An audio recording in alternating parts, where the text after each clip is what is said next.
Hi legal professional, thank you so much for coming back to my channel. Here at Legally Techie, again, we show you how to use Google Workspace, formerly known as G Suites, for your law firm or solo practice.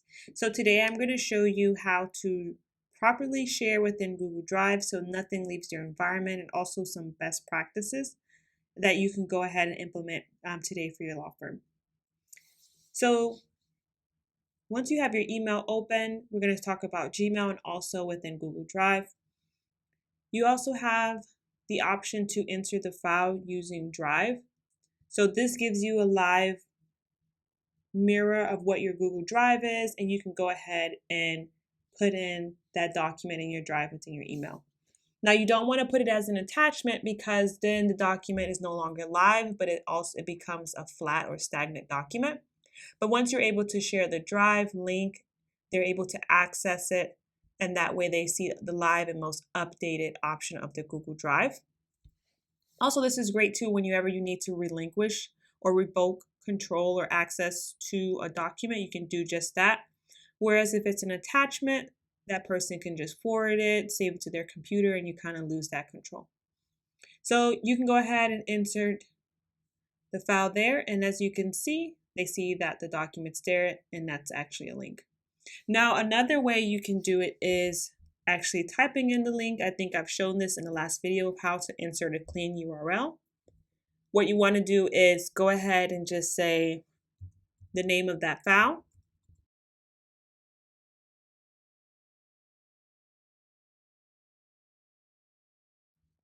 Now, once you wrote out what exactly that document is, or you can just simply click here to read, you want to highlight it, and you want to go ahead and insert a link. And you want to go back to the document.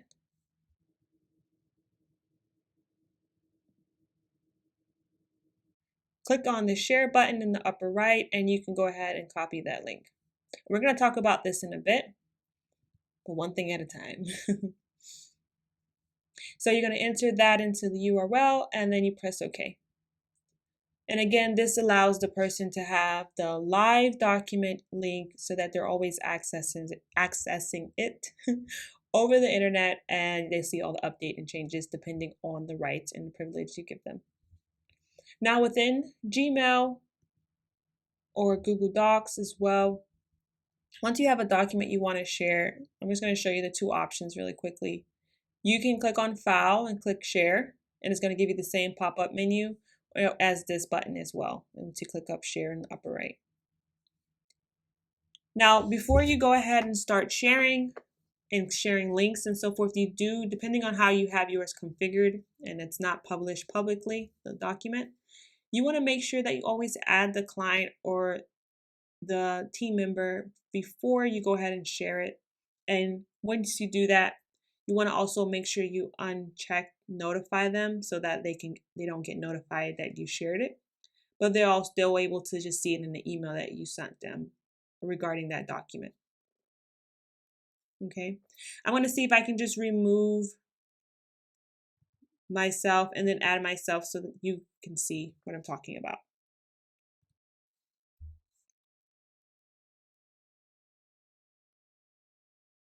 Right, so this is the button you want to uncheck if you don't want them to be notified that you share it, but you actually want to email them your own message saying, hey, this is the pretrial order statement.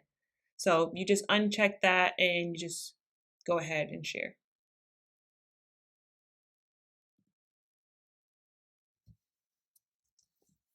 So once that person has been added, you want to go back.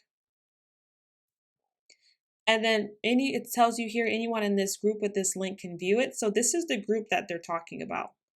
So the names that you have in this box here, or this group, are all those who can view the file with the link that you share. Many people change it so that anyone can view it. Highly discourage that because that's basically publishing your document to the web, and you don't want to do that. And those who actually see the link will automatically be giving viewer rights. So you want to make sure that's toggled so they're not making changes depending on, the individual access privilege that you give them. Okay. So that's how you share within that. You also get the link and you can go ahead and send them an email. You can go ahead and share it with them and give them their rights or temporary access, which is a video I shared already. And also keep in mind that you want to make sure that these are either untoggled, like this one. You don't want your viewers to download, print, or copy, so you want to make sure this is untoggled, or unless they will. And you want to make sure that this is untoggled so that those you've given editor rights, maybe your paralegal, that she herself is not, or he himself is not sharing that with others that they don't need to be as well. Okay, so that's something to keep in mind. So that's how you share properly within Gmail. Again, this allows nothing to leave your environment, nothing's being downloaded to the computer. And you have full control of who's viewing what and when and how. And whenever you don't want the person to no longer see it, you can just quickly remove them. So thank you so much for watching. Please share, like, subscribe. And if you have any questions, go ahead and put them in the comments below, and I'll do my best to answer them for you.